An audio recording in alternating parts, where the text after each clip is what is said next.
জামাত ইসলামের আমির মহোদয়ের সাথে আমরা কথা বলেছি। এই বাংলাদেশের শারিয়া ল অর্থাৎ শারিয়া আইন উনি বাস্তবায়ন করবেন না। আমাদের আমিরে জামাত বলেছেন যে বাংলাদেশের বিদ্যমান যে আইন সেই আইনেই বাংলাদেশ চলবে, যেখানে সব ধর্মের সম্মান এবং মর্যাদা রক্ষা করা হবে এবং এই আইনটাই যথেষ্ট হবে। জামাত ইসলামের আমির মহোদয়ের সাথে আমরা কথা বলেছি। উনি যে আশ্বাসগুলো দিয়েছেন সেটাই আমি একটু আবার রিপিট করতে চাই।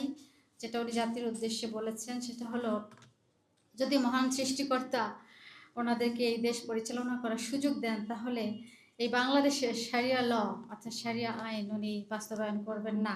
এটা আমাদের জন্য খুব ভালো বিষয় ছিল। এবং যারা আমাদেরকে নিজেদেরকে মনে করি যে আমরা এই দেশে সংখ্যালঘু, উনি বলেছেন সংখ্যালঘু হিসেবে যেন আমরা নিজেদেরকে পরিচিত না হই, বরং আমরা যারা ছোট সম্প্রদায়ের অর্থাৎ লোক কম তাদেরকে উনি বলেছেন যেন সন্তানের মতো করে তিনি আমাদেরকে আগলে রাখবেন। যেটা আলোচনা হয়েছিল, যে উনি প্রশ্ন করেছিলেন যে যদি আপনারা জনগণের সমর্থন নিয়ে রাষ্ট্র পরিচালনা বা সরকার পরিচালনার সুযোগ পান, তাহলে কোন আইনে আপনারা দেশ চালাবেন। এটাই ছিল মূল প্রশ্ন।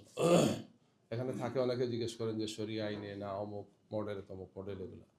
আমাদের আমিরে জামাত বলেছেন যে বাংলাদেশের বিদ্যমান যে আইন সেই আইনেই বাংলাদেশ চলবে, যেখানে সব ধর্মের সম্মান এবং মর্যাদা রক্ষা করা হবে এবং এই আইনটাই যথেষ্ট হবে।